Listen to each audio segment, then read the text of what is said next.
ఈరోజు దశాబ్ది ఉత్సవాలు నిజానికి ఒక పండుగ వాతావరణంలో సంతోషభరితమైన వాతావరణంలో జరగాలి.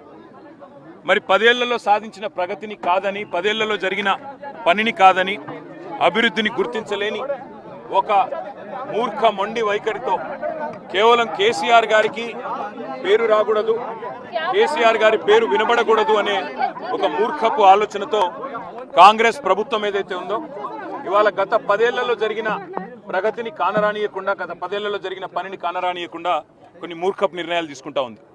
అందులో ముఖ్యంగా ఈ రేవంత్ రెడ్డి ప్రభుత్వం వచ్చిన తర్వాత తెలంగాణ రాష్ట్ర రాజముద్రలో తెలంగాణ వారసత్వానికి, తెలంగాణలోని గొప్పతనానికి, ఇక్కడి సాంస్కృతిక చిహ్నాలకు గొప్ప సింబల్గా ఉన్న హైదరాబాద్ అంటేనే ప్రపంచవ్యాప్తంగా ముందుగా గుర్తొచ్చేది చార్మినార్. బ్రహ్మాండంగా చార్మినార్ ఒకటే కాదు, ఇవాళ తెలంగాణ అంటేనే గుర్తొచ్చేది కాకతీయ వారసత్వానికి చిహ్నంగా ఉన్న కాకతీయ కళాతోరణం.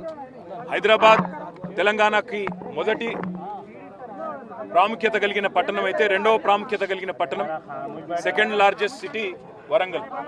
అదేవిధంగా ఓరుగల్లు సామ్రాజ్యానికి, అదేవిధంగా మన సాంస్కృతిక వారసత్వానికి చిహ్నాలుగా ఉన్న కాకతీయ కళాతోరణాన్ని, చార్మినార్ను తొలగించాలనే మూర్ఖపు నిర్ణయం ఏదైతే ఉందో ఈ ప్రభుత్వాన్ని, దీన్ని మేము తీవ్రంగా నిరసిస్తున్నాం, తీవ్రంగా ఖండిస్తున్నాం.